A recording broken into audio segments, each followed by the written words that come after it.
Buen día, soy Paco Molina y este día hablaremos de fuerza.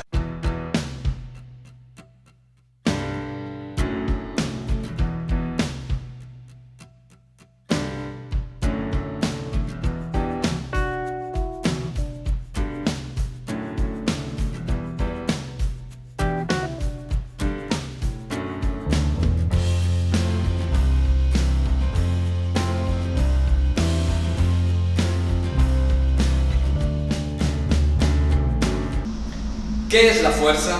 Según la física, fuerza es masa por aceleración. Teniendo este concepto podemos decir que entre mayor cantidad de músculo eres más fuerte. La respuesta es sí y no.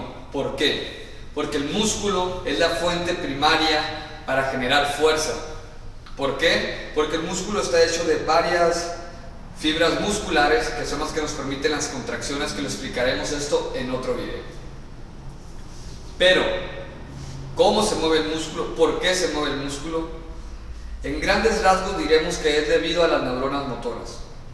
¿Qué son las neuronas motoras? Son las neuronas que pasan el impulso nervioso hacia el músculo para que el músculo pueda moverse. En el cuerpo tenemos tres tipos de fibras musculares en el músculo estriado. Estas son las oxidativas y las no oxidativas. Las oxidativas son las fibras lentas. Estas funcionan principalmente con oxígeno. No quiero que se confundan, no quiere decir que en este músculo tengo puras fibras lentas o puras fibras rápidas. Tenemos de todas una combinación, pero siempre hay un predominio de ellas. Un ejemplo de esto sería los gemelos o pantorrillas, como le llaman muchos. Si todos tuviéramos la misma cantidad de fibras, tanto lentas como rápidas, todos correríamos a una velocidad o tendríamos una potencia parecida a Usain Bolt. Y no es así. Los sprinter o corredores de alta velocidad tienen más cantidad de fibras rápidas en este músculo, y los fondistas o los que corren largas distancias tienen las cantidades del tipo 1, o sea, tipo lentas oxidativas, que resisten más la cantidad del ejercicio físico. Este tipo de fibras musculares, sus neuronas motoras son pequeñas. Pondré una imagen aquí en lo que estoy hablando para que se den en cuenta la diferencia. Este músculo es un músculo rojo. Se llaman músculos rojos por la cantidad de vasos capilares que hay en él, porque estas trabajan con oxígeno y el oxígeno se transporta mediante la sangre y el color de la sangre es roja. Por eso este músculo es rojo. El tipo 2 o tipo de fibras musculares rápidas se divide en dos. Estas son tipo 2A y tipo 2B. El tipo 2A es más adaptable. Este se puede transformar o asimilar tanto al tipo 1 como al tipo 2B. Son fibras con una neurona, podremos decir, mediana, donde su impulso nervioso hace que mantenga. Este tipo de fibra muscular se usa mucho en deportes colectivos, ya que es un deporte mixto. Es acíclico, que no sigue un solo patrón. Hay un cambio de ritmo durante todo el juego. Las tipo 2B son muy potentes. Estos se usan en corredores de alta velocidad, saltadores o halteristas. Principalmente. Estos también lo pueden usar, por ejemplo, en fútbol, los delanteros, por la alta reacción que estos generan al momento de hacer una jugada. Saltadores, basquetbolistas tienen mucho de estas cantidades, pero lo más recomendable es el tipo 2A por su manera de adaptar, en mi opinión personal. Estas fibras de músculo del tipo 2B son más grandes, o sea que el impulso nervioso que lanza la neurona, podríamos decir electricidad, que corre por nuestro cuerpo, es más potente, por lo que hace más rápido el movimiento. Por ejemplo, si yo en este brazo tuviera fibras musculares del tipo 1 y en este del tipo 2, el movimiento podría ser más o menos así. La reacción sería más lenta, pero cuando va pasando el tiempo, este brazo tal vez ya no lo podremos levantar y este seguiría. Ahí es donde dice el gran dicho: más vale paso que aguante que trote que canse. Y ahora nos preguntamos, ¿qué tipo de fibra es mejor? Esto va a depender al deporte que hagas, posición en la que juegues.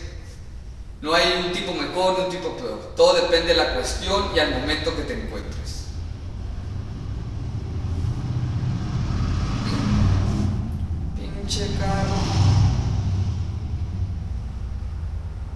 Ya hablamos del tipo de fibras musculares. Entonces, hablamos del tamaño del músculo, es un factor importante, pero este siempre debe estar acompañado de un entrenamiento neuromuscular para que el tamaño no solo se dé. ¿Por qué? Porque hay entrenamientos intermusculares e intramusculares. ¿Cuál es el intramuscular? Dentro del músculo. La neurona motora avanza esa descarga eléctrica que hablamos al tipo de fibras musculares y se conecta con más fibras. Entonces, entre más conectados estén las fibras, más contracciones. Como dijimos, esto lo hablaremos en otro video. Pero es como si tuviéramos Les voy a poner este ejemplo. Los 300. Muchos conocemos esta historia de los 300 o vimos la película. Estos 300 estaban listos para pelear cuando eran muchos de los otros. Hay una escena muy importante donde Leónidas les dice: espartanos, ¿qué somos? Y todos gritan juntos, demostrando que eran guerreros, que estaban agrupados y demostraron el poder de los espartanos y del entrenamiento. Esto mismo pasa con las neuronas y con las fibras musculares. Entre las neuronas tengan más conectados y más agrupados ese movimiento, al mismo tiempo daremos una fuerza mayor al músculo. El intermuscular son diferentes secciones del cuerpo. Esto se da mucho en la halterofilia. Un ejemplo de esto es cuando levantamos, vamos jalando y el movimiento debe de ser armónico. Por eso es que se da más cantidad de fuerza a que yo lo hiciera separado. Por eso es que es muy difícil hacerlo, o como en un golpe de boxeo. Cuando lanzas, cuando vas girando y todo el cuerpo va armónicamente sincronizado y con un ritmo estupendo, es más eficiente el movimiento. Ahí es cuando se da la técnica. Y el intramuscular, como dijimos, es la agrupación del músculo. Si trabajamos muy bien estos dos, tendremos una fuerza. Por eso por eso es cuando unas personas dicen: ah, es un flaco corrioso, porque sus cantidades de fibras musculares están mejor agrupadas que del resto de uno grande. Pero si este flaco agarra músculo y sigue trabajando, podrá ser más fuerte. ¿Cómo trabajar la hipertrofia o el crecimiento muscular? Debemos de reconocer el tipo de músculos que tenemos.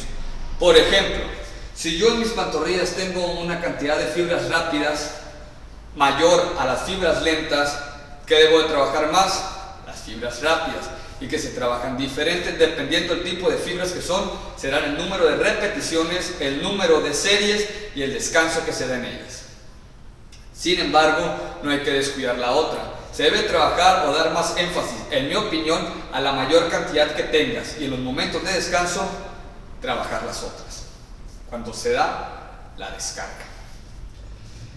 Hay una tabla que les pondré aquí como imagen, donde nos dice más o menos, en general, el tipo de fibras que se encuentra en mayor cantidad dependiendo del músculo o el segmento. Pero no deben de olvidar que esto no siempre es así. Como explicamos anteriormente, si todos tuviéramos la misma cantidad de fibras en el cuerpo, todos fuéramos Usain Bolt, Michael Jordan, Michael Phelps, etc. Espero que no tan feos como Ronaldinho, pero sí con su talento. Pero no es así. Entonces, ¿qué debemos de hacer? Conocer nuestro cuerpo. Eso es sumamente importante. Conocer el cuerpo que tenemos, cómo reacciona.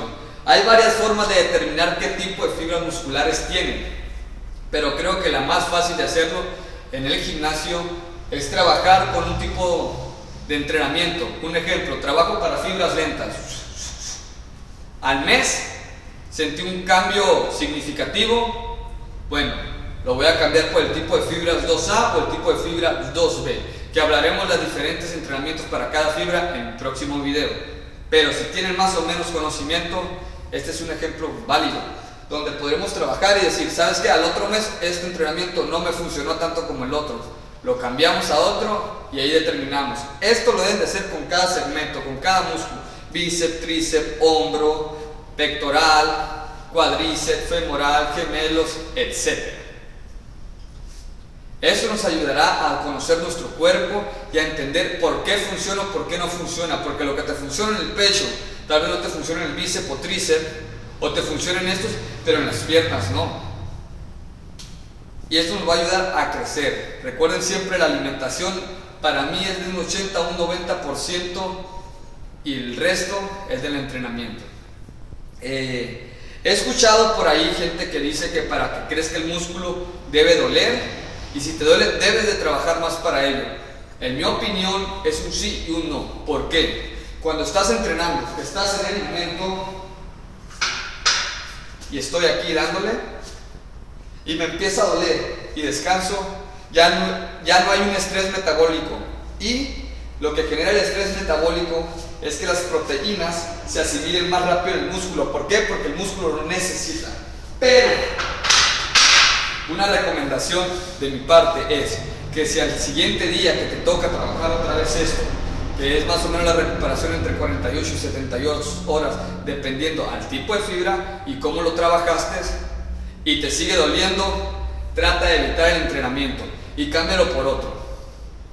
¿Por qué? Porque ese dolor quiere decir que el músculo no se ha regenerado totalmente y todavía hay microlesiones. Esto se puede deber a que no te alimentaste bien, no descansaste bien, etc. Pero en el momento que estás realizando el ejercicio es cuando debes de soportar el dolor, es cuando el músculo crece. Cuando soportas ese dolor vas para arriba. Pero en mi opinión, si te sigue doliendo el día, por ejemplo, me toca bíceps lunes, descansas martes y miércoles, el jueves te vuelve a tocar, o el miércoles te vuelve a tocar, dependiendo del tipo de rutina que tengas, y te sigue doliendo, yo recomendaría ya no trabajar. ¿Por qué? Porque el músculo no se ha recuperado totalmente y las microlesiones siguen ahí. Entonces lo que vas a hacer es que ese músculo